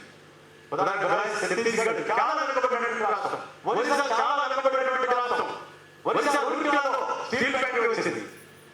అంటే ఈ దేశంలో మన హైదరాబాద్ లో కానీ విశాఖపట్నంలో కానీ ప్రభుత్వ పరిశ్రమలు వచ్చినాయి. అంటే ఎక్కడ అంటే ప్రభుత్వం ఈ దేశంలో ఒక సమానత్వాన్ని అంటే సమతౌల్యతను పాటించాలంటే, బ్యాలెన్స్ పాటించాలంటే ఎక్కడ మనకు ఏర్పడడం నా రాష్ట్రానికి రాలేదు, నా రాష్ట్రానికి రాలేదు మన భారతదేశానికి బొగ్గు అవసరం కదా. ఇంతే మనం కోల్ ఇండియా మన సెకండరీ ఉత్పత్తి చేసే ప్రతి బొగ్గు కేజీకి మనం ఉపయోగించుకుంటే మనకు ఒక కిలో కూడా ఎవరి దగ్గర నుంచి కానీ ఇప్పుడు కొంటడం అది వేరే విషయం. ఆస్ట్రేలియా నుంచి దక్షిణాఫ్రికా కొంటడం అది వేరే విషయం. కానీ మనం కొనాల్సిన అవసరం లేదు. మన ఆదాయ ఉత్పత్తులు మనం చాలా మంది సాధించాం. ఎందుకు సాధించాం? ఇప్పుడు ఆకలి ఎక్కువే ఉండొచ్చు, కానీ మన దేశ గోడౌన్లో ఇప్పుడు ఈ 2 సంవత్సరాల కింద 1 సంవత్సరం 2 సంవత్సరాలు పంటలు పండలేదనుకున్నాం. పంట పండకపోయినా కూడా భారతదేశ గోడౌన్లో నిలబడినటువంటి ఆహాధాన్యాలు ఇంకొక 2 సంవత్సరాలు జరిగిపోయే ఆహాధాన్యాలు నిలబడినాయి. ఇది మన భారతదేశం పెట్టాలి అంటే మనం ఆహాధాన్యాలలో స్వావలంబన సాధించాం. చేపల ఉత్పత్తి మన ప్రపంచంలో అత్యంత చేపల్ని ఎగుమతి చేస్తున్న దేశంగా భారతదేశం ఉంది. రబ్బర్ని ఎగుమతి చేస్తున్న దేశంగా భారతదేశం ఉంది. ఇవన్నీ ఎవరి వల్ల సాధ్యమైన ప్రభుత్వం. ఈ పాయింట్ లో మనం ముందుకు వచ్చాం. లక్షల మంది ఉపాధి 1970లో ప్రభుత్వంలో ఉద్యోగుల సంఖ్య 23 లక్షలు 24 లక్షల మంది ఉన్నారు. మరి దీనికి తోడు రైల్వే ప్రభుత్వ రంగ పరిశ్రమలు లేవు, మరి ప్రభుత్వ రంగ శాఖలు లేవు. ప్రభుత్వ రంగ శాఖ అంటే రైల్వే డిపార్ట్మెంట్, సెంట్రల్ గవర్నమెంట్ శాఖ. ఒక రైల్వే డిపార్ట్మెంట్ లో 22 లక్షల మంది ఉద్యోగులు, ప్రభుత్వ రంగంలో 24 లక్షల మంది ఉద్యోగులు. ఇట్లా మొత్తం ఏ పరిశ్రమ చూసుకున్నా, నేను 77వ సంవత్సరంలో కొత్తగూడలో 7వ తరగతి చదివేటప్పుడు కొత్తగూడలో ఉన్న కార్మికుల సంఖ్య, సింగరేణి కార్మికుల సంఖ్య 14,000, 15,000 ఒక కొత్తగూడలో నేను చెప్పేది. అంటే ప్రభుత్వ రంగంలో ఉపాధికి పెద్ద ఎత్తున అవకాశాలు వచ్చింది. ఎన్ఎండిసి ఎంతమంది కార్మికులు ఉండేవాడు? టోటల్ ప్రభుత్వ రంగంలో కార్మికులు. మళ్ళీ కార్మికులు కూడా మళ్ళీ ఇది నేను చెప్పినట్టు కాన్స్టిట్యూషన్ ఆబ్లిగేషన్, రాజ్యాంగ లక్ష్యాన్ని నెరవేర్చే పద్ధతిలో ఎస్సీ ఎస్టీకి తప్పనిసరిగా ప్రభుత్వ రంగంలో రిజర్వేషన్ ఉన్నాయి. ఇవాళ మనం చూస్తుంటాం. కానీ ఆ రోజుల్లో దళితులు, ట్రైబల్స్ చదువుకోవడానికి అవకాశాలు ఇప్పుడు కొంతమంది రిజర్వేషన్ కాన్సెప్ట్ ఉంది. కానీ ఇప్పుడు దళితులు 7% రిజర్వేషన్ ఉంటే కొన్ని పోస్టుల్లో 3% ఎక్కువ ఉంటారు, 4% ఖాళీలు ఉంటాయి. అంటే ఆ స్థాయి చదువు లేకపోవడం వల్ల ఆ ఉద్యోగం భర్తీ కాదు. అంటే ట్రైబల్స్ లో అకమెంట్ ఇంకా కొనసాగుతుంది. ఎస్సీలో సీట్స్ అన్ని ఫిల్ అవుతుంది. అంటే సామాజిక న్యాయం ప్రభుత్వ రంగం ఇచ్చింది, వెనకబడినటువంటి ప్రాంతాల అభివృద్ధి ఇచ్చింది, స్వావలంబన సాధించాం. ఇవన్నీ సాధించిన తర్వాత 47 నుంచి 91 దాకా వచ్చాం. 91 నుంచి వాడికి ఏ పేరు పెట్టినా, సరళీకరణ విధానాలన్నా, ప్రైవేటీకరణ విధానాలన్నా ఏదైనా వాడేది అంటే ఇప్పుడు ఉన్నటువంటి ప్రభుత్వ రంగాన్ని ప్రైవేటీకరణ చేయాలి. ఇది మెయిన్ కాన్సెప్ట్. ఎందుకు వచ్చింది? మన్మోహన్ సింగ్, పివి నరసింహారావు ఉన్నారు అప్పుడు ప్రధానమంత్రి. జనరల్ మన దృష్టి పోతుందంటే అప్పుడు ప్రధానమంత్రి ఉంటే ఆయనదే తప్పనట్టు పోతుంది. పివి నరసింహారావు, మన్మోహన్ సింగ్ ఉన్నారు. ఇప్పుడు మోడీ గారు ఉన్నారు కాబట్టి మోడీ గారు పోతుంది. కానీ మనం చూడాల్సిందంటే 91 సంవత్సరం నుంచి ఎందుకు ఈ విధానంలో ఒక ముఖ్యమైనటువంటి మూలమని వచ్చింది, మార్పు వచ్చింది. ఎందుకు వచ్చిందంటే మొత్తం ప్రపంచంలో పెట్టుబడిదారీ ఆర్థిక వ్యవస్థ సంక్షోభంలో చిక్కుకుంటుంది. మాంద్యాలు వస్తున్నాయి. ముఖ్యంగా 2008 సంవత్సరం నుంచి ప్రపంచంలో పెద్ద ఎత్తున ఎకనామిక్ క్రైసిస్ వచ్చింది. పెట్టుబడిదారీ ఆర్థిక వ్యవస్థలో ఒక సంస్థాగతమైనటువంటి ఒక సహజ లక్షణం ఏంటంటే సంక్షోభం. ఇది కాదు మాస్ పెట్టుబడి గ్రంథంలో చెప్తాడు. ఆ సహజ లక్షణాన్ని ఎవరు నిర్మూలించడం సాధ్యం కాదు. ఏంటి ఆ సహజ లక్షణం అంటే పెట్టుబడిదారీ ఆర్థిక వ్యవస్థలో శాస్త్ర సాంకేతిక పరిజ్ఞానం పెరుగుతున్న కొద్దీ, టెక్నాలజీ పెరుగుతున్న కొద్దీ సరుకుల ఉత్పత్తి గుట్టలుగా జరుగుతుంటది. ఆ సరుకుల ఉత్పత్తి అంతా కూడా పంపిణీ జరగనప్పుడు ఒకవైపు సంపద పోగొట్టున్నది, ఇంకొక వైపున దారిద్ర్యం పోగొట్టున్నది. ఇదే వైవిధ్యం. అన్ని ఉన్న అల్లుడు సామాజిక కదా సంపద ఉంటది, ఇటు దరిద్రం ఉంటది. ఈ సంపద పోగొట్టడం ఎందుకు పోగొట్టింది నేను చెప్పాను కదా. మళ్ళీ దీనికి లేటెస్ట్ ఎగ్జాంపుల్ ఏంటంటే సింగరేణిలో 1,20,000 మంది కార్మికులు ఉన్నారు 91లో. 1,20,000 మంది కార్మికులు ఉన్నప్పుడు అప్పుడు జరిగినటువంటి ఉత్పత్తి అంటే బొగ్గు 17 మిలియన్ టన్నుల బొగ్గు ఉత్పత్తి జరిగింది. ఎంత? నాకు లెక్క 17 మిలియన్ టన్నుల ఉత్పత్తి. ఎంతమంది కార్మికులు ఉన్నప్పుడు? 1,20,000 మంది కార్మికులు ఉన్నప్పుడు. ఇప్పుడు 40,000 మంది కార్మికులు ఉన్నప్పుడు, 40,000 మంది కార్మికులు ఉన్నప్పుడు ఇప్పుడు 70 మిలియన్ టన్నుల ఉత్పత్తి జరుగుతుంది. 70 ఎక్కువ, 15 ఎక్కువ. 70 ఓకే, 70 ఎక్కువ. మేము ఎంత చెప్పారు కాబట్టి 70 ఎక్కువ. ఓకే, 1,20,000 మంది కార్మికులు ఉన్నప్పుడు 17 మిలియన్ టన్నులు జరిగి, 40,000 మంది కార్మికులు ఉన్నప్పుడు 70 మిలియన్ టన్నుల ఉత్పత్తి జరిగిందంటే ప్రొడక్టివిటీ అంటాం, దీనికి ఉత్పాదకత అంటాం. ఆ ఉత్పాదకత ఎన్ని రెట్లు ఎక్కువ పెరిగింది, ఎంత పెద్ద ఎత్తున పెరిగింది. ఒకవేళ నిజంగా 40,000 మంది కార్మికులు కాదు, కాంట్రాక్ట్ కార్మికులు కూడా 25,000 మంది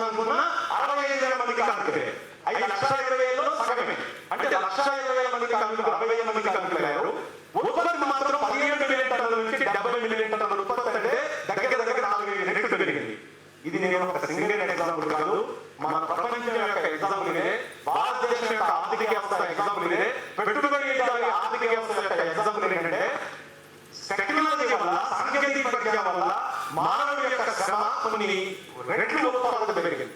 కానీ ఆ ఉత్పత్తి అంతా కూడా డిస్ట్రిబ్యూషన్ కావట్లేదు.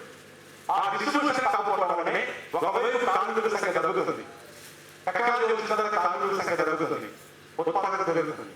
ఈ నేపథ్యంలో పెట్టుబడి కూడా బాగా పెరిగింది. పెట్టుబడి అంటే పెరగడం ఏంటి? పెట్టుబడి సైజు పెరగడం. ఆ రోజు స్వాతంత్రం వచ్చినప్పుడు దాదాపుగా 200 కోట్లు అనుకుంటే అందరికీ కలిపి, ఇప్పుడు ఒక అదాని గారి ఆస్తి 16 లక్షల కోట్లు, ప్రపంచంలో 3వ వాడు. అంబానీ ఆస్తి ఒక 10-12 లక్షల కోట్లు, శత సహస్ర కోటీశ్వరులు వచ్చారు. వీళ్ళందరూ గత 30 ఏళ్ల నుంచి పెరుగుకుంటూ వచ్చారు. మరి పెరుగుకుంటూ వచ్చిన తర్వాత వాళ్ళ చేతుల్లో పెట్టుబడి పోగొన్న తర్వాత ఆ పెట్టుబడికి ఏం కావాలి? పెట్టుబడికి ఏం కావాలి? పెట్టుబడికి స్పేస్ కావాలి, స్థలం కావాలి. అంటే స్థలం అంటే ఏంటంటే ఎక్కడ పెట్టుబడిగా పెట్టాలో ఆ స్థలం కావాలి. ఆ స్థలం ఎక్కడ దొరికింది? ఎక్కడ దొరికింది? బొగ్గంటే ప్రభుత్వ రంగంలో ఉంది, ఆర్టీసీ అంటే ప్రభుత్వ రంగంలో ఉంది, ఎల్సీ అంటే ప్రభుత్వ రంగంలో ఉంది, ఓఎన్జీసీ ప్రభుత్వ రంగంలో ఉంది, ఇండియన్ ఎయిర్పోర్ట్ ప్రభుత్వ రంగంలో ఉంది, రైల్వే ప్రభుత్వ రంగంలో ఉంది, ఎఫ్సీఏ ప్రభుత్వ రంగంలో ఉంది, మినరల్స్ ప్రభుత్వ రంగంలో ఉన్నాయి. అన్ని ప్రభుత్వ రంగంలో ఉన్న తర్వాత మరి ఈ పెట్టుబడి, ప్రైవేట్ పెట్టుబడికి స్పేస్ కావాలి కదా. కొత్త బిస్కెట్లు అమ్ముకునే లాభాలు సంపాదించలేదు కదా, కొత్త సొంతంగా రెడీమేడ్ అమ్ముకునే లాభాలు సంపాదించలేదు కదా. అందుకని ఆ పెట్టుబడికి స్పేస్ కావాలి. ఆ స్పేస్ కావాలంటే ప్రభుత్వ రంగాన్ని బలహీనపరచడం ఒక మార్గం లేదు. అదే 91లో వచ్చినటువంటి సరళీకరణ ఆర్థిక విధానాల సారాంశం ఏంటంటే ప్రభుత్వ రంగాన్ని బలహీనపరచడం ద్వారా ఆ స్పేస్ లోకి ప్రైవేట్ రంగాన్ని జొప్పించడం. ఇదే పెట్టుబడి ఉపసంహరణ అనే పేరుతో వచ్చింది. డిస్ఇన్వెస్ట్మెంట్ అనే పదాన్ని మనం చాలా సార్లు విన్నాం. పెట్టుబడి ఉపసంహరణ అంటే ఏంటి? పెట్టుబడి ఉపసంహరణ అంటే దాని అర్థం ఏంటంటే, ఉదాహరణకి స్టీల్ ఫ్యాక్టరీ ఉంది, అందులో 100 రూపాయలు గవర్నమెంట్, 100 రూపాయలు గవర్నమెంట్, అందులో 30% ప్రైవేట్ గవర్నమెంట్, 30% వాటాలు ప్రైవేట్ వాళ్ళకి వెళ్తే 30 రూపాయలు మనం ప్రైవేట్ వాళ్ళకి, 70 రూపాయలు మనం గవర్నమెంట్ ఉంటుంది. ఇది డిస్ఇన్వెస్ట్మెంట్ అంటే. ఈ డిస్ఇన్వెస్ట్మెంట్ ప్రక్రియ 91వ సంవత్సరం జరిగింది. మీరు సూటిగా కొన్ని లెక్కలు చెప్పాలంటే, ఇప్పుడు మన సింగరేణి నరసరావు చెప్పాడు, ఇప్పుడు కోల్ ఇండియా లిమిటెడ్ లో 33% వాటాలు ప్రైవేట్ వాళ్ళయి, 33% ప్రైవేట్ వాళ్ళయి, 67 గవర్నమెంట్. మన రామగుండంలో ఉన్న ఎన్టీపీసీ ఉంది కదా, ఎన్టీపీసీ అనేది ఇప్పుడు గవర్నమెంట్, కానీ గవర్నమెంట్ వాటా 57%, 48% ప్రైవేట్ ఉంది, 48. ఓఎన్జీసీ ఉంది కదా, ఆ ఇండియా ఆయిల్ కార్పొరేషన్, బీపీసీఎల్, ఇవన్నీ బాగా నవరత్నాలు, మహారత్నాలు, బాగా లాభాలు వచ్చే పరిశ్రమలు. ఈ కమిటీలో కూడా 48%, 49% ప్రైవేట్ వాళ్ళకి అయిపోయింది. అంటే 51% అయితే మొత్తం ప్రైవేట్ వాళ్ళు ఆశ్చర్యపోతుంది. బోర్డ్ ఆఫ్ డైరెక్టర్లలో ప్రైవేట్ వాళ్ళు వస్తారు. ఇప్పుడు 49, ఇప్పుడు బిఎల్ ఉంది, భారత్ ఎలక్ట్రికల్ లిమిటెడ్ అని హైదరాబాద్ లో ఉంది, డిఫెన్స్ ఇండస్ట్రీ. అది ఎంత వచ్చిందంటే 49% వచ్చింది. అంటే ఈ డిజిటలైజేషన్ ప్రభుత్వ రంగంలోకి ప్రైవేటీకరణ అనేది చాలా వేగవంతంగా వచ్చింది. మోడీ గారికి అంత ముందు ప్రభుత్వానికి కొద్ది తేడా, ఇక్కడ తేడా ఒకటే. ఏమిటి అంటే 91 నుంచి ఇప్పుడు 33 ఏళ్ళు.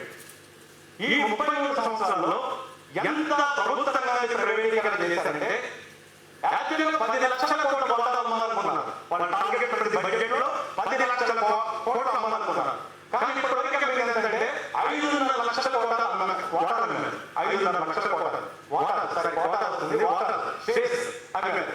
అడిగితే మొత్తం పివి నరసింహారావు గారి దగ్గర నుంచి వాజ్పేయి గారు ప్రధానమంత్రి ఉన్న దాకా ఈ 23 సంవత్సరాల కాలంలో అమ్మింది, వాడు అమ్మింది 1,50,000 కోట్ల వాటాలు అన్నారు. 1,50,000 కోట్ల వాటాలు అన్నారు.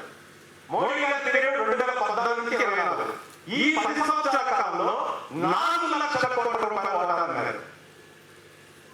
ఇక తొండ ముదిరి అవసరం కదా, తొండ ముదిరి అవసరం కావాలంటే మొత్తం 23 సంవత్సరాలు వాళ్ళు అమ్మిందంటే 1,00,000 కోట్లు, ఒక్క మోడీ గారి మీద 4 లక్షల కోట్లు. ఇది వేగవంతం. అంటే ప్రభుత్వ రంగం మీద సిఐటి చెప్పే క్రూరమైన దాడి అంటాం కదా, అంటింగ్ అంటాం కదా. ఇప్పుడు మోడీ ప్రభుత్వం యొక్క హయాంలో అంటింగ్ జరుగుతుంది. అందుకే మోడీ ఒక ఇంటర్వ్యూలో చెప్పాడు, ఏమంటే public sector is born to die అన్నారు. అంటే ప్రభుత్వ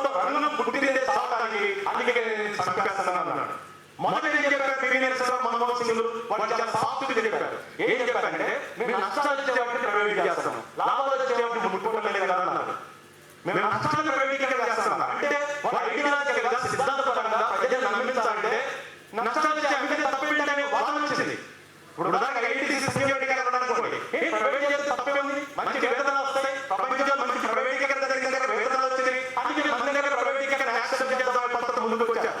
కానీ మనం ఒక సూత్రం ఏంటంటే ప్రైవేట్ ఎదుర్కొంటాడు, నష్టాలు వచ్చేవాడిని ఎదుర్కొంటాడు, నష్టాలు వచ్చేవాడిని ఎదుర్కొంటాడు, లాభాలు వచ్చేవాడిని ఉంటారు. అందుకే మోడీ గారు సూటిగా చెబుతారంటే నేను లాభాలు వచ్చేవాడిని అమ్ముతా, నష్టాలు వచ్చేవాడిని మూసేస్తా, నష్టాలు వచ్చేవాడిని మూసేస్తా, లాభాలు వచ్చేవాడిని అమ్మేస్తాని ఐఓసీ, జిఏఎల్, సేలు ఇప్పుడు మొత్తం ప్రభుత్వ రంగంలో నవరత్నాలు, మహత్తరాలు అన్ని కంపెనీల్లో వాటా అమ్మటం మొదలు పెట్టారు. ఇది ఒక ముఖ్యమైనటువంటి బిజినెస్. ఇక్కడే 2004 నుంచి 2009 ఒక 5 సంవత్సరాలు, ఈ 33 సంవత్సరాలు 2004 నుంచి 2009 వరకు ఒక 5 సంవత్సరాలు దీనికి ఒక ప్రాధాన్యత ఉంది. ఏమిటా ప్రాధాన్యత అంటే ఈ 4 సంవత్సరాల కాలంలో ఈ దేశంలో ప్రభుత్వ రంగ పరిశ్రమల నుంచి ఒక్క రూపాయి కూడా అమ్మలేదు, ఒక్క వాటా కూడా అమ్మలేదు. దీని కారణం ఏంటంటే 2004 సంవత్సరంలో మొత్తం 64 మంది సిపిఎం, సిపిఐ ఎంపీలు పార్లమెంటులో ఉండి చెప్పిందంటే ప్రభుత్వ రంగం వాటా మీద ఎక్కబడ్డా అట్లయితే ఈ ప్రభుత్వానికి 3 కుర్చీలు ఉంటాయి, 4వ కుర్చీ ఉండదని చెప్పిన తర్వాత మొత్తం ప్రభుత్వ రంగం ఆ 4 ఏళ్ల కాలంలో మొత్తం వాటా అమ్మలేదు. అది లెఫ్ట్ పోషించినటువంటి పాత్ర. అంటే ఈ దేశంలో వర్గ ఆలోచనతోటి, అంటే ఒక వర్గ దృక్పథంతో అది ప్రభుత్వ రంగాన్ని కాపాడటం కోసం వామపక్షాలు ప్రయత్నం చేసి మరి 2009 తర్వాత వామపక్ష సపోర్ట్ అవసరం లేదు కాంగ్రెస్, మన్మోహన్ సింగ్ గారికి మళ్ళీ వేగవంతంగా ప్రైవేటీకరణలు మొదలైపోయింది. ఈ శ్రీ ఒకటి ప్రైవేటీకరణ. రెండోది కూడా ఏంటంటే ఈ మధ్య కాలంలో మనకి కోవిడ్ వచ్చింది. కోవిడ్ తర్వాత 2021 సంవత్సరం నిర్మలా సీతారామన్ గారు ఒక ముఖ్యమైన అంశం ముందుకు తీసుకొచ్చారు. ఆత్మనిర్భర్ అనేది ఒక పదం మనం బాగా విన్నాం. ఆత్మనిర్భర్ అనేది 2021 డిసెంబర్ 13వ తారీఖు రోజున new public sector industry policy వచ్చింది. New public sector industry policy అంటే ఎప్పటిదాకా వాటాలు కొనేవాళ్ళే అమ్మటం. నేను ఇందాక చెప్పాను 10 లక్షల కోట్లు షేర్ మార్కెట్ లో పెడితే లిస్టెడ్ కంపెనీలో 5.5 లక్షల కోట్లు అమ్మారు. అంటే దగ్గర 55% అమ్మారు, 45% ఓడిపోలేదు. కొన్నప్పుడు అసలు వ్యాపారం అంటే జరిగింది ప్రభుత్వ రంగాన్ని నమ్ముతున్నారు, వాటాలు ఓడిపోతాడు కదా. అందుకని ఇట్లయితే మన ప్రభుత్వ రంగాన్ని బలహీనపరచలేదు. అందుకని కోవిడ్ తర్వాత న్యూ ఇండస్ట్రియల్ పాలసీలో భాగంగా అప్పటిదాకా పబ్లిక్ సెక్టర్ ఇండస్ట్రీలో ఒక నిర్ణయం తీసుకోవాలంటే, ఒక వేతన ఒప్పందం చేయాలంటే, ఒక పాలసీని మార్చాలంటే DPI పేరుతో గైడ్లైన్స్ ఉండే, డిపార్ట్మెంట్ ఆఫ్ పబ్లిక్ ఎంటర్ప్రైజెస్ అని. ఆ గైడ్లైన్స్ అనేవి కూడా హెవీ ఇండస్ట్రీ శాఖలు ఉన్నాయి, అంటే భారీ పరిశ్రమల శాఖ కింద ప్రభుత్వ రంగ పరిశ్రమలు ఉన్నాయి. మోడీ గారు దాన్ని మార్చేసి ఏం చేశారంటే DPI మొత్తం కూడా ఫైనాన్స్ మినిస్ట్రీ కింద తీసుకొచ్చాడు. అంటే సెంట్రల్ గవర్నమెంట్ ఫైనాన్స్ మినిస్ట్రీ కింద తీసుకొచ్చాడు. ఈ ఇండస్ట్రియల్ మినిస్ట్రీకి సంబంధం లేదు. అందుకే ఫైనాన్స్ మినిస్ట్రీకి సంబంధం వచ్చిన తర్వాత ఆ నేషనల్ మానిటైజేషన్ పాలసీ ప్రకటించింది NNP, జాతీయ నగదీకరణ పథకం. జాతీయ నగదీకరణ పథకం ఏంటంటే ఎప్పటిదాకా పెట్టుబడిదారులకి, విదేశీ స్వదేశీ పెట్టుబడిదారులకి ఒక మంచి గిఫ్ట్. ఏమిటి ఆ గిఫ్ట్ అంటే ఆ గిఫ్ట్ అది కవర్లో పెట్టుతారు.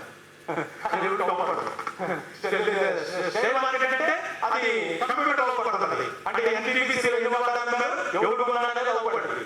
ఇది ఏంటంటే నేషనల్ మానిటైజేషన్ పైలో ఒక ముఖ్యమైన విషయం ఏంటంటే ఈ దేశంలో ఉన్నటువంటి నేషనల్ హైవేస్, రైల్వేస్, డిఫెన్స్ వీటన్నిటిని కూడా ఇప్పుడు మొత్తం ప్రైవేట్ వాళ్ళకి ఇన్ఫ్రాస్ట్రక్చర్ ఇస్తాం.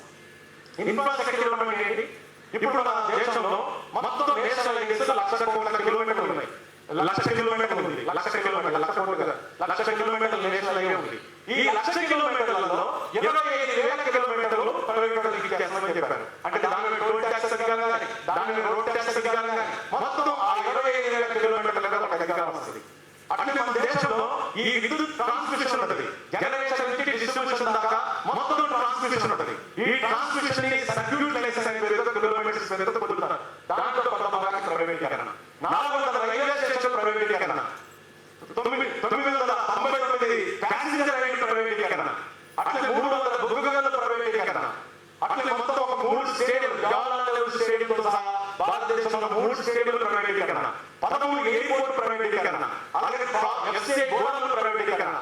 అందుకని మొత్తం టోటల్ నేషనల్ మానిటైజేషన్ పైప్లైన్లో భాగంగా దీనికి ఏంటి పెట్టుబడిదారులకు వచ్చేది అంటే ఇప్పుడు నేషనల్ హైవే వచ్చింది కదా, నేషనల్ హైవే రూపాయి పెట్టుబడి పెట్టాలన్నా పెట్టుబడిదారు ఇప్పుడు దేశంలో మళ్ళీ కొత్తగా పెట్టుబడి పెట్టాల్సిన అవసరం కదా, ఏమి ఉండదు.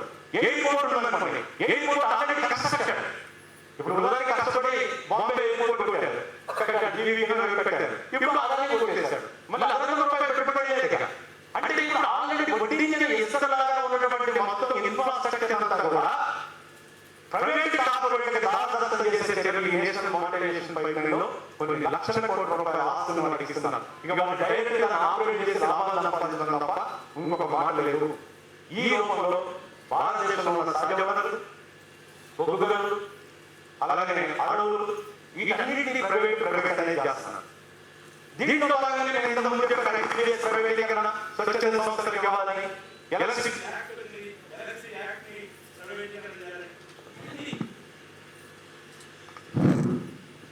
అందుకని మిత్రులారా, ఈ ప్రైవేటీకరణ అనే పదాలు బాగా వింటాను.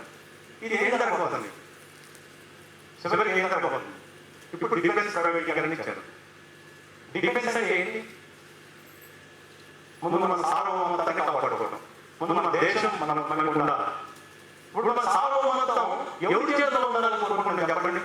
ఈ దేశంలో ఏ పౌరుడైనా కూడా మన దేశాన్ని ఎన్నికల పార్లమెంట్ ఎవరైతే అధికారంలోకి వస్తాడో, అంటే అన్నిటికంటే అత్యున్నతమైన సభ లోక్సభ, పార్లమెంట్.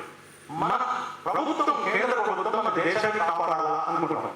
కాపాడాలంటే ఏంటి అంటే ఈ దేశ ఆర్మీ, ఈ దేశ వాయుసేన, ఈ దేశ న్యాయ, ఇవన్నీ కూడా మన ప్రభుత్వం యొక్క అభిమానులు పయ్యాన్ని కోరుకుంటాం. అంతే కాదు, మనం కార్గిల్తో గెలిచాం, నిజమే. పాకిస్తాన్ తోటి కార్గిల్తో గెలిచినటువంటి ఉపయోగించినటువంటి ఆయుధాలు ఎక్కడ?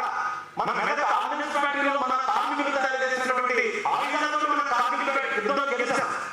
అంటే మన ప్రపంచ యుద్ధంలో దాడి చేసినా కూడా గెలవాలంటే మన దేశ ప్రజలు, మన దేశ కార్మిక వర్గం, మన దేశ ఆయుధ ఫ్యాక్టరీలు, మన దేశ సైన్యం ఆ రకమైనటువంటి దేశభక్తి పూర్తిగా ఉంటే మనం ఏ యుద్ధాలైనా గెలవగలం. కానీ ఈ రోజు ఆయుధ పరిశ్రమలోకి ఇజ్రాయెల్ కంపెనీ వాడితే, ఫ్రాన్స్ కంపెనీ వాడితే, మొత్తం ప్రపంచంలో ఉన్నటువంటి పెద్ద పెద్ద ఆయుధ కంపెనీలను వస్తే మన దేశానికి ఏ ఆయుధాలు సప్లై చేస్తున్నాడు? మనం ఇప్పటిదాకా నీళ్లు అలాగే ఇంట్లో ఒక లీటర్ పాలు అనుకుంటే ఆ పాలు చేసుకుని 10 సార్లు ప్రశ్నిస్తాం. అలా నిన్న సిక్క ఉన్నాయి, నువ్వు నీళ్ళు ఎక్కువగలుగుతున్నావు, ఇదే పద్ధతి బంద్ చేయాలని చెబుతుంటాం. తాగే ఒక రోజు పాల కోసం.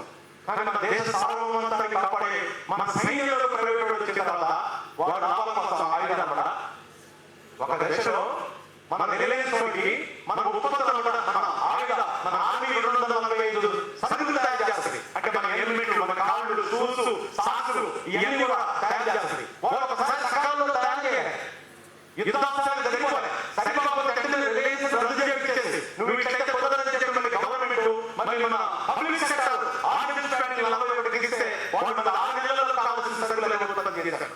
అంటే మన దేశం యొక్క సార్వభౌమత్వాన్ని కాపాడే పని ఈ దేశ ఆయుధ పరిశ్రమలు చేస్తున్నాయి. మన దేశం యొక్క టెక్నాలజీ DRDO ల్యాబ్స్ చేస్తున్నాయి. మనం యువత కలాం గారు చెప్పాడు, కలాం గారు ఎక్కడ పనిచేశాడు, అబ్దుల్ కలాం భారత రాష్ట్రపతి ఎక్కడ పనిచేశాడు, మన DRDO పనిచేశాడు. మన DRDO అగ్ని, క్షిపణి, నావి, ఇలాంటి బ్రహ్మ, ఇలాంటి మొత్తం అంతరిక్షంలో ఎక్కడి నుంచి మన టెక్నాలజీతో తయారు చేశాం. కానీ ఈరోజు మొత్తం ప్రైవేట్ ఆదేది అన్నట్టు అంతరిక్షం నుంచి భూగర్భం దాకా ప్రైవేటీకరణ, ఇస్రోకి ఈరోజు ప్రైవేటీకరణ, అవుట్ సోర్సింగ్, హెవీ వాటర్లకు ప్రైవేటీకరణ, మొత్తం అటామిక్ ఎనర్జీలో ప్రైవేటీకరణ, బొగ్గులో ప్రైవేటీకరణ, అన్నింటిలో ప్రైవేటీకరణ వచ్చిన తర్వాత, ప్రైవేట్ పెట్టుబడి వచ్చిన తర్వాత, కార్పొరేట్ పెట్టుబడి వచ్చిన తర్వాత లాభాలు. ఈ దేశం యొక్క సార్వభౌమత్వం ఏం కావాలి? ఈ దేశం యొక్క స్వావలంబన ఏం కావాలి? ప్రైవేటీకరణ జరిగితే మనం చూసాం కరోనా కాలంలో రెడీమిసర్ ఇంజెక్షన్, దాని ఒరిజినల్ కాస్ట్ 2000 రూపీస్. ఎంత కమ్మే? 40,000-50,000 కమ్మే ప్రాణం కోసం. అలా 2,000 రూపాయల ఒక ఇంజెక్షన్, రెడీమిసర్ ఇంజెక్షన్ ని మొత్తం 40,000-50,000 రూపాయలకి ఒక పెద్ద కరోనా కాలంలో ప్రజల ప్రాణం కంటే కూడా వారు వ్యాపారం కోసం ఉపయోగించారు. మరి ఎలాంటి విపత్కర పరిస్థితులు వచ్చినప్పుడు ప్రభుత్వ రంగం లేకపోతే ఏం కావాలి? అందుకని ఈరోజు ప్రభుత్వ రంగానికి వచ్చిన సవాలు చాలా ఈ దేశానికి వచ్చినటువంటి సవాలు. అయితే ఇందులో కార్మికులకి నష్టం జరగలేదు లేదా? ఈ పాయింట్ నేను ఇక్కడ ఒక విషయం చెప్తాను. నష్టం జరుగుతుంది. మొత్తం పబ్లిక్ సెక్టర్లో స్ట్రక్చర్ మారిపోయింది, కార్మికుల పొందిక మారిపోయింది. ఎంత మారిపోయిందంటే కార్మికుల పొందిక ఇప్పుడు పబ్లిక్ సెక్టర్లో నేను ఇంతకుముందు చెప్పాను, మోడీ గారు ప్రధానమంత్రి అయి ప్రమాణ స్వీకారం చేసినప్పుడు ఎంతమంది ఉన్నారంటే 14.5 లక్షల మంది ఉన్నారు. పబ్లిక్ సెక్టర్ ఎంప్లాయీస్ 14.5 లక్షలు. ఇప్పుడు 8.5 లక్షలు ఉన్నారు. అంటే 10 ఏళ్ల కాలంలో 8.5 లక్షలు. కానీ మోడీ గారు స్లోగన్ ఏంటి? సంవత్సరానికి 2 కోట్ల ఉద్యోగాలు, 2 కోట్ల ఉద్యోగాలు. కానీ పబ్లిక్ సెక్టర్లో తగ్గారు. ఒకప్పుడు రైల్వేలో 22 లక్షల మంది ఉద్యోగాలు, కానీ ఇప్పుడు రైల్వేలో 12 లక్షల ఉద్యోగాలు.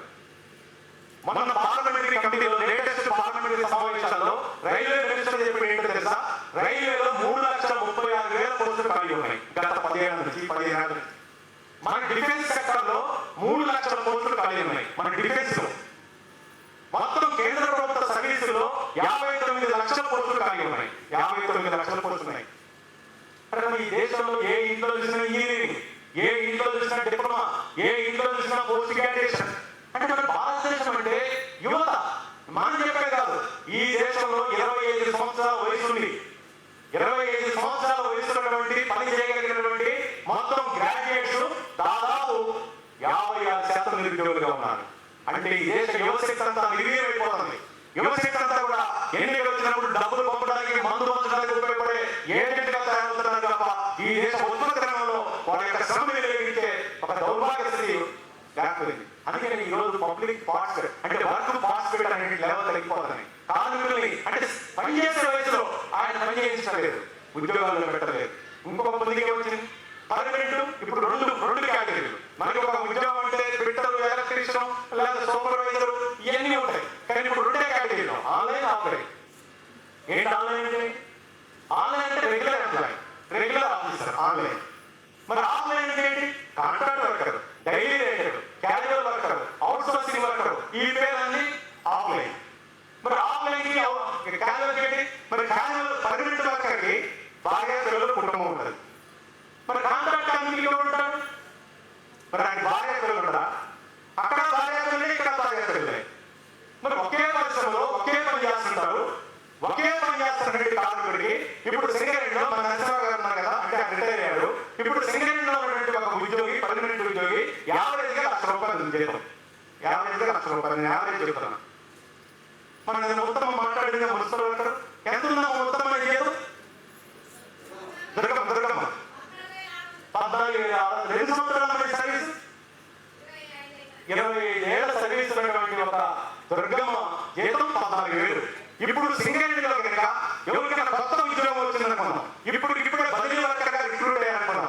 బదిలీ వర్కర్గా రిక్రూట్ అయినా కూడా 40,000 జీతం. బేసిక్ 33,000, బేసిక్ 33,000, అన్ని కలిపితే 40,000 జీతం. అంటే ఒక డైరెక్ట్ ఇప్పుడు ఒక కొత్త వర్కర్ సింగరేణిలో రిక్రూట్ అయితే 40,000. మన దుర్గమ్మ వేతనం 25 ఏళ్ళైనా 14,000. ఇప్పుడు సింగరేణిలో కాంట్రాక్ట్ వర్కర్ వేతనం ఎంత? 10-12,000. అంటే ఒక పర్మనెంట్ వర్కర్కి ₹1,00,000, ఒక కాంట్రాక్ట్ వర్కర్కి 10,000. అంటే ఒక పర్మనెంట్ వర్కర్ ఇది 10 కాంట్రాక్ట్ వర్కర్. ఇప్పుడు ప్రొడక్షన్ కాస్ట్ తగ్గితే తగ్గదా? అంటే పర్మనెంట్ వర్కర్లో కాంట్రాక్ట్ వర్కర్తో పనిచేయించడం వల్ల ప్రొడక్షన్ కాస్ట్ తగ్గింది. ప్రొడక్షన్ కాస్ట్ తగ్గితే ఏ సరిగ్గా వచ్చేది లాభం. ఇప్పుడు సింగరేణి లాభాలు వస్తుందా, నష్టాలు వస్తుందా? సింగరేణి లాభంలో ఉంది. ఇప్పుడు సింగరేణి 10 ఏళ్ల నుంచి లాభంలో ఉంది. మొత్తం ఈ దేశంలో ప్రభుత్వ రంగ పరిశ్రమలు లాభాల్లో ఉన్నాయి. ఈ సంవత్సరం కేంద్ర ప్రభుత్వానికి వాళ్ళు డివిడెండ్ అంటారు. డివిడెండ్ అంటే లాభంలో వాటా ఇచ్చినటువంటి డివిడెండ్ ఎంత అంటే 2,60,000 కోట్లు పబ్లిక్ సెక్టర్ పరిశ్రమించింది. అంటే మనకి ఎగుమతులు లేకపోవడం వల్ల మనకు వచ్చేది ఫారిన్ ఎక్స్చేంజ్ వస్తుంది, విదేశీ మార్కెట్ వస్తుంది. 2022లో మనం పబ్లిక్ సెక్టర్ నుంచి ఎక్స్పోర్ట్ చేయడం వల్ల వచ్చినటువంటి ఫారిన్ ఎక్స్చేంజ్ 1,50,000 కోట్లు. అసలు మొత్తం ప్రభుత్వ రంగ పరిశ్రమలో ఖర్చులు పోను నిలవాలంటాం, రిజర్వ్డ్ ఫండ్స్ అంటాం. ఆ రిజర్వ్డ్ ఫండ్స్ 13 లక్షల కోట్లు. అంటే నేను చెప్పాల్సి వస్తే పబ్లిక్ సెక్టర్ యొక్క పర్ఫార్మెన్స్ ఈ దేశంలో చాలా గొప్పగా ఉంది. అలాంటి గొప్ప దాంట్లో కూడా మరి లాభాలు వచ్చే సింగరేణిలో కూడా రేపు జూన్ 2వ తారీఖు తెలంగాణ ఏంటి ఆవిర్భావం. తెలంగాణ ఆవిర్భావం, తెలంగాణ రాష్ట్ర ఉద్యమంలో ముఖ్యమైనటువంటి అంశం, ఒక ముఖ్యమైన పదం ముందుకు వచ్చింది. Self respect. ఏంటది? ఆత్మగౌరవం ఉండాలి. మన రాష్ట్రం రావాలంటే కావాలి, ఆత్మగౌరవం ఉండాలి. ఆత్మగౌరవం కోసం మన రాష్ట్రం కోసం పోరాడుతున్నాం. ఆంధ్రప్రదేశ్ అంటే ఏమైంది? మన ఆత్మగౌరవం దెబ్బతిన్నది, భంగపడ్డది. ఇదే స్వరం. మన ఈ సింగరేణి ప్రభుత్వ రంగ పరిశ్రమ, దీనికి రాష్ట్ర ముఖ్యమంత్రి నాయకుడు కదా, ఎవరైతే ఒక ఆఫీసర్ కి స్వీట్ ఇస్తారు, తెలంగాణ ఆవిర్భావం సందర్భంగా స్వీట్ ప్యాకెట్. ఒక రెగ్యులర్ ఎంప్లాయీకి స్వీట్ ప్యాకెట్ ఇస్తారు. ఒక కాంట్రాక్ట్ వర్కర్కి శాలరీ కూడా ఇవ్వరు. ఇస్తారు, ఇచ్చారా కాంట్రాక్ట్ వర్కర్కి? మరి ఆత్మలో మరి కాంట్రాక్ట్ కార్మికుడు తెలంగాణ బిడ్డ కదా, అతనికి ఆత్మలో ఉండదా? అని ఒకే బోర్డు మీద చూస్తే మనకు ఒకే దేశం, ఒకే ఊరు, ఒకే లక్ష్యం, ఒకే గమ్యం అని మొత్తం ఉంటాయి. సింగరేణి గోడ మీద, నీ గోడ మీద అందరూ ఈక్వల్ అంటావు, నీ పనిచేసే కార్మికులను అంటే ఖరీదారులాగా. అసలు కాంట్రాక్ట్ కార్మికులు లేకపోతే ప్రాఫిట్ ఎక్కడి నుంచి వచ్చింది? ఆయన 10,000, ఆయన కూడా ₹1,00,000 జైలు ఉంటే ప్రాఫిట్ ఉండదు కదా.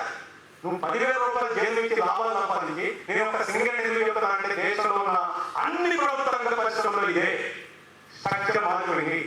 ఒకప్పుడు రామగుండం ఎన్టీపీసీలో 1000 మంది పర్మనెంట్ ఎంప్లాయీస్ ఉండేవాళ్ళు. ఇప్పుడు 300 మంది పర్మనెంట్ ఎంప్లాయీస్, 5,000 మంది కాంట్రాక్ట్ కార్మికులు.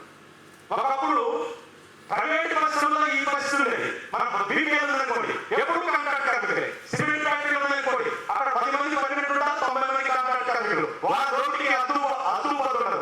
ఇప్పుడు ఆ దోపిడీ అక్కడికి ప్రభుత్వ రంగంలోకి వచ్చింది. నేనేమంటున్నానంటే ఇప్పుడు ప్రభుత్వం ప్రైవేట్ అనేది కాదు, ఇందాక నేను చెప్పాను, వ్యక్తి గురించి కాదు పాయింట్. ఎక్స్ప్లాయిటేషన్, దోపిడీ ఎక్కడ జరుగుతుందనే దానికి నిదర్శనం ఏంటంటే ఈ రోజు ప్రభుత్వ రంగంలో కూడా పట్టపగలే దోపిడీ జరుగుతుంది.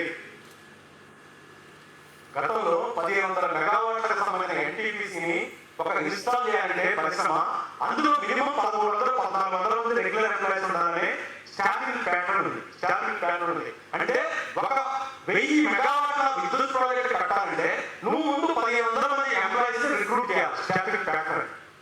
ఇప్పుడు ultrasound, ultra technology, modern industry దొరికాక 3,000 మెగావాట్ల ప్లాంట్ కూడా 300 వర్కర్ల మందితో నడుపుతున్నారు, 4,000 మంది కాంట్రాక్ట్ వర్కర్లతో నడుపుతున్నారు. ఇది మానవులని ఎంత పెద్ద ఎత్తున దోపిడీ చేస్తున్నారనే దానికి నిదర్శనం. మనం అనుకుంటాం మరి ఇక్కడ కనీస వేతనం అంటాం, మనం అసంఘటిత రంగ కార్మికులు కనీస